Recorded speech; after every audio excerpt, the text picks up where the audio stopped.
أعوذ بالله من الشيطان الرجيم. بسم الله الرحمن الرحيم. وإذ يرفع إبراهيم القواعد من البيت وإسماعيل ربنا تقبل منا إنك أنت السميع العليم ربنا واجعلنا مسلمين لك ومن ذريتنا أمة مسلمة لك وأرنا مناسكنا وتب علينا إنك أنت التواب الرحيم ربنا وابعث فيهم رسولا منهم يتلو عليهم آياتك ويعلمهم الكتاب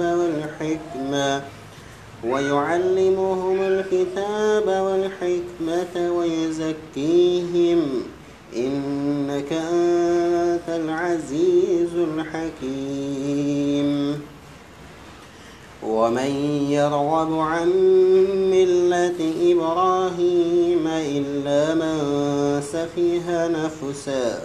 ولقد اصطفيناه في الدنيا وإنه في الآخرة لمن الصالحين إذ قال له ربه أسلم قال أسلمت لرب العالمين ووصى بها إبراهيم بنيه ويعقوب يا بني إن الله اصطفى لكم الدين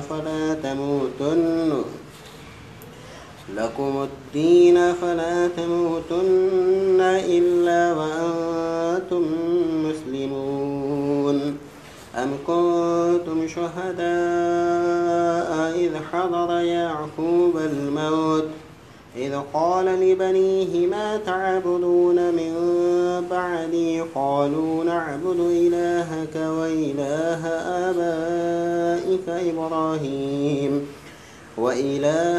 آبائك إبراهيم وإسماعيل وإسحاق إلها واحدا ونحن له مسلمون تلك أمة قد خلت لها ما كسبت ولكم ما كسبتم ولا تسألون عما كانوا يعملون.